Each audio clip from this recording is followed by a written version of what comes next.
Magandang umaga! Kumusta po? Narito po ulit ang update natin para sa lagay ng ating panahon ngayong umaga po ng November 22, 2023 na kung saan sa ngayon po ay wala na po tayong binabantayan na banta ng sama ng panahon dito sa ating bansa. Nakalampas na po dyan sa may Palawan ang sirkulasyon na ating minomonitor, pero ang shear line ay patuloy pa rin po na nagpapaulan dyan sa may Southern Luzon at Kabisayaan, habang ang amihan ay patuloy pa rin na nagdudulot ng malamig na panahon dito po sa nalalabing bahagi pa ng Luzon with isolated rains also.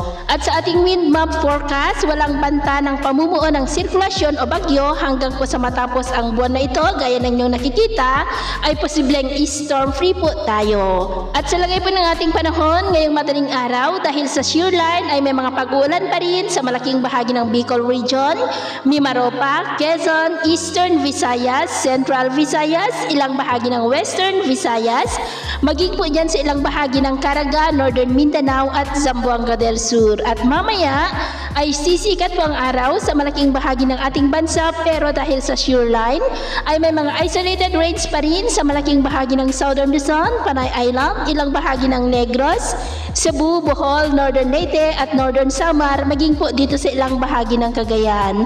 At mamayang hapon po, mas maraming lugar na sa Southern Luzon, Visayas at Mindanao ang makakaranas ng maulap na kalangitan with isolated rain showers and thunderstorm, maging po dito sa may Cagayan, Apayao at Isabela.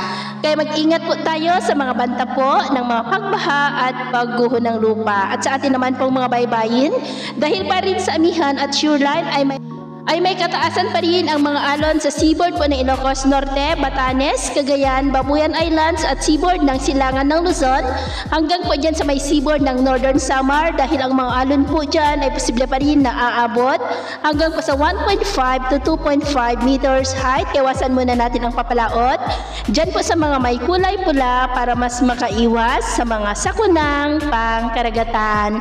So yun po ang latest update natin sa araw na ito. Ako po muli si Jem na nagsasabing sa kahit anong pagsubok po na darating sa ating buhay, wag na wag po tayong mawawalan ng pag-asa. Thank you and God bless!